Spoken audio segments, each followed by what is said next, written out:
Hello, कैसे हैं आप लोग? उम्मीद है कि आप लोग अच्छे होंगे और अपनी जो ग्रुप डी की प्रिपरेशन है वो बहुत अच्छे तरीके से कर रहे होंगे, क्योंकि इसके एग्जाम डेट आ चुके हैं जो 17 नवंबर से हैं। और आज हम लोग जो प्रैक्टिस पेपर चालू करने वाले हैं या जो पीवाईक्यू चालू करने वाले हैं वो ग्रुप डी के जनरल साइंस का है। और इस जनरल साइंस में भी अगर बात करें हम लोग तो इसमें आज प्रेशर वाले चैप्टर को हम लोग पढ़ेंगे। और इसमें कुल लगभग क्वेश्चन की जो संख्या है 10 से 12 के आसपास है और ये वीडियो भी लगभग 10 से 12 मिनट का होने वाला है। अगर आप अपनी तैयारी को लेके एक गंभीर कैंडिडेट हैं तो निश्चित रूप से यह वीडियो आपको बहुत ही ज़्यादा हेल्प करने वाली है।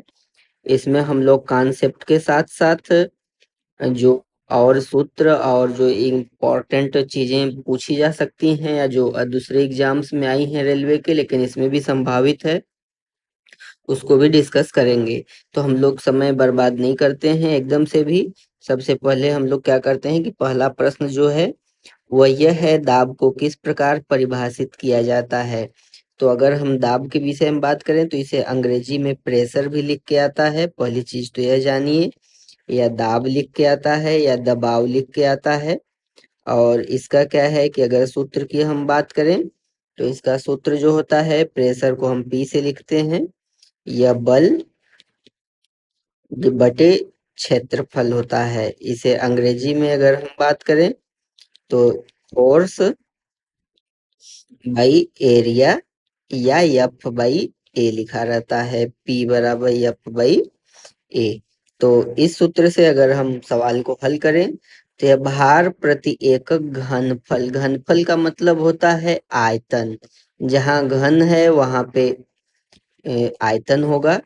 प्रणोद प्रति एकक क्षेत्रफल, घनत्व प्रति एकक घनफल। तो अब इन तीन ऑप्शन में घनफल है तो ये ऐसे ही कट जाएगा। अब प्रणोद प्रति एकक क्षेत्रफल का मतलब आप समझ लीजिए, जो प्रणोद है इसे अंग्रेजी में थ्रस्ट कहते हैं।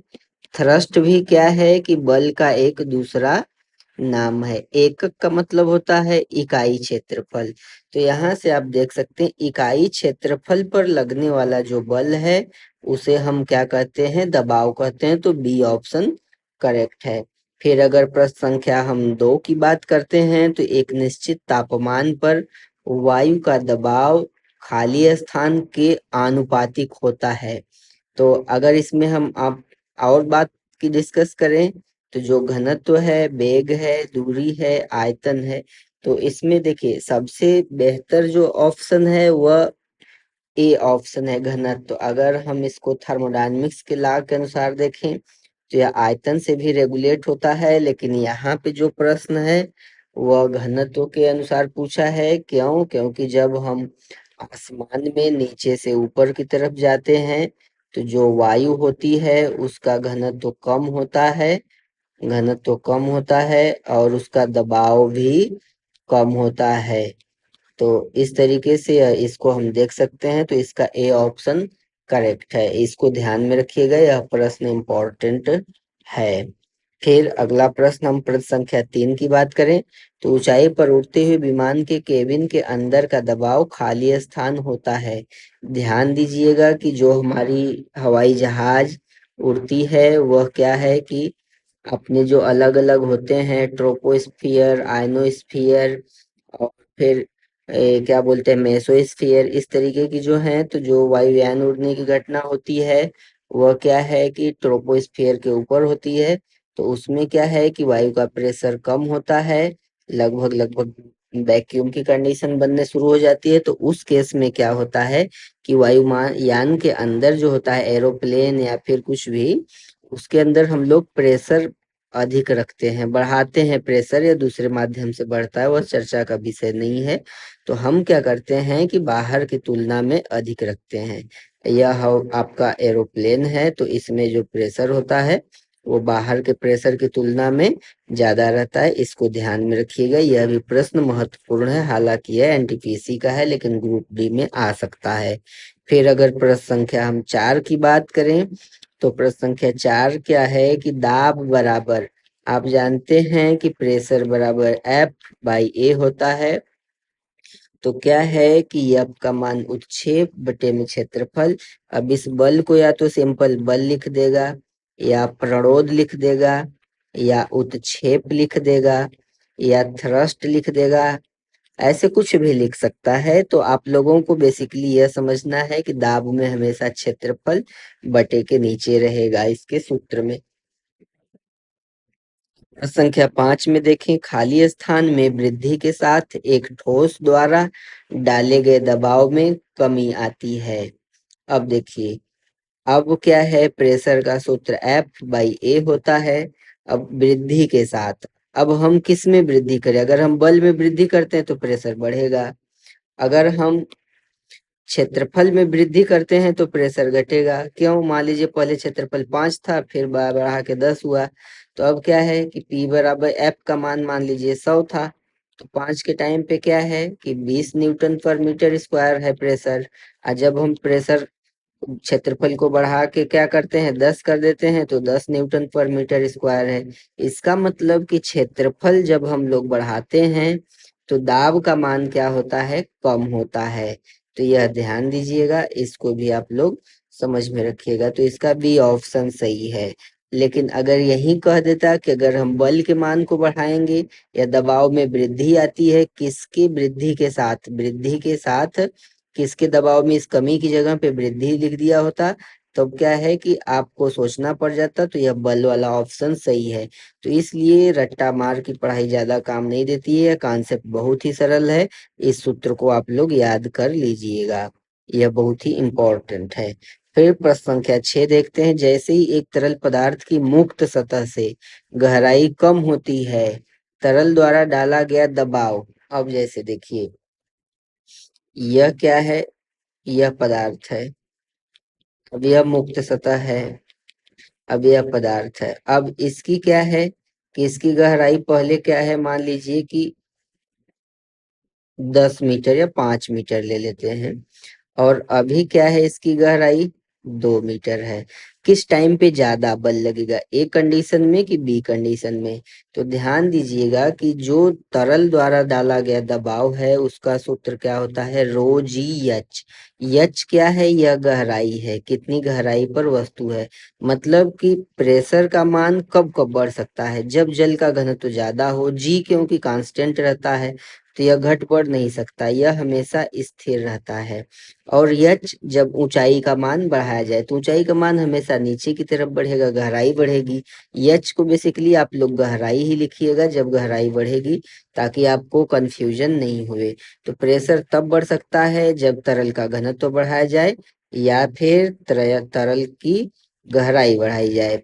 तो अब देखिए, तो अब क्या है कि तरल द्वारा डाला गया दबाव मुक्त सतह से गहराई कम होती है, तो दबाव क्या है, कम हो जाता है। क्यों? क्योंकि यह गहराई कम होगी। P बराबर पहले 5 था तो पहले ज्यादा थी, अब 2 हो गई, तो अब क्या है कि P कम हो जाएगी। इसको आप लोग रख के भी चेक कर सकते हैं। जैसे अगर हम बात करें तो पहले रो जी एच का मान 5 रख दिया, पहला केस यह है। इसको 5 रो जी भी लिख सकते हैं आप। जल के लिए रो का मान 1000 के ग्रा पर घन मीटर होता है, यह घनत्व है। और जी का मान 10 मीटर पर सेकेंड स्क्वायर हम लोग रखते हैं। वैसे तो 9.8 मीटर पर सेकेंड स्क्वायर ही होता है। अब अगर हम दूसरे केस में रखें तो P का मान क्या है, रो जी इंटू 2, तो क्या है P बराबर 2 रो जी। तो आप सीधे समझ सकते हैं कि कौन सा ज्यादा है कौन सा कम है। तो क्या है, ऑप्शन सी करेक्ट है, कम हो जाता है। फिर प्रश्न संख्या 7 देखें, जैसे ही एक तरल पदार्थ की मुक्त सतह से गहराई बढ़ती है, तरल द्वारा डाला गया दबाव, अब देखिए यहाँ पे मुक्त सतह से गहराई बढ़ती है, तरल द्वारा डाला गया दबाव बढ़ जाता है। भाई यहाँ भी ऑप्शन सी करेक्ट होगा, सेम ऊपर वाला फार्मूला है, P बराबर रो जी एच, याद कर लीजिएगा। जब गहराई बढ़ेगी तो प्रेशर बढ़ेगा, जब गहराई घटेगी तो क्या है कि प्रेशर घटेगा। फिर प्रश्न संख्या 8 देखिए, यदि हम किसी दिए गए बल के क्षेत्र को बढ़ाते हैं, अब बल मान लीजिए कि इसके लिए एक सबसे अच्छा उदाहरण यह होता है कि अब जैसे मान लीजिए कोई लड़का है, वह क्या है, एक पैर पर खड़ा है, एक पैर मुड़ा है। अब इसके यहाँ पे जो दबाव पड़ रहा है वह ज्यादा है, कि अब दूसरा लड़का है वह क्या है कि दोनों पैर पर खड़ा है। किसके पैर में ज्यादा दबाव है, तो निश्चित सी बात है जो एक पैर पे है वो जल्दी थक जाएगा। तो इसमें एक पैर में क्या है, क्षेत्रफल कम है, और दो पैर में क्या है कि क्षेत्रफल ज्यादा है। तो क्षेत्र को बढ़ाते हैं तो इससे दाब कम हो जाता है, ध्यान दीजिएगा। इस उदाहरण को अच्छे से समझ लीजिएगा। यह देखिए दुखी है, यह सुखी है, क्योंकि यह क्षेत्रफल ज्यादा है तो दाब कम होगा, दबाव कम होगा। अब प्रश्न संख्या 9 की अगर हम बात करें तो दाब को खाली स्थान के रूप में परिभाषित किया गया है। अब क्या है, थ्रस्ट प्रति यूनिट क्षेत्रफल, यह कम से कम 4 से 5 बार आया है। मैं सारे प्रश्न नहीं लिया हूँ, जो एक टाइप के हैं उसमें से बस एक ही प्रश्न लिया हूँ। अब प्रश्न संख्या 10 की बात करें, किसी लगाए गए बल के लिए यदि क्षेत्रफल कम है तो दाब अधिक होगा। आप लोग फटाक से इसका उत्तर निकाल सकते हैं, P बराबर F/A। क्षेत्रफल कम रहेगा तो दाब क्या है कि अधिक रहेगा। कैसे अधिक रहेगा, मान लीजिए पहले क्षेत्रफल 5 था, अब क्या है 2 हो गया, और बल हमेशा क्या है 10 न्यूटन था, तो 10/5 बराबर क्या आया, 2 न्यूटन पर मीटर स्क्वायर। पहले प्रेशर आया या पहले दबाव आया, दूसरे केस में क्या है 10/2 बराबर 5 न्यूटन पर मीटर स्क्वायर प्रेशर बढ़ गया। आप लोग ध्यान दीजिए। प्रश्न संख्या 11 को देखिए, दबाव को खाली स्थान से मापा जाता है। बल बटे क्षेत्रफल, बल एवं क्षेत्रफल से मापा जाता है। ऑप्शन सी, द्रव्यमान एवं घनत्व नहीं है, किए गए कार्य को ऊर्जा कहते हैं। बल एवं दूरी से कुछ दूसरी वैल्यू निकलती है। तो इस तरीके से कुल 11 प्रश्न हैं। ये सारे प्रश्न बहुत ही इम्पोर्टेंट हैं। अगर आप ग्रुप डी की तैयारी कर रहे हैं तो हमारे चैनल को सब्सक्राइब कर लीजिएगा, और अगर नहीं कर रहे हैं तो जो कैंडिडेट्स इन सारे कॉन्सेप्ट्स में कॉन्फिडेंस नहीं फील कर पा रहे हैं या कमजोर हैं, उनको एक सब्सक्रिप्शन के लिए शेयर कर दीजिएगा, वो सब्सक्राइब कर लेंगे। आपका धन्यवाद।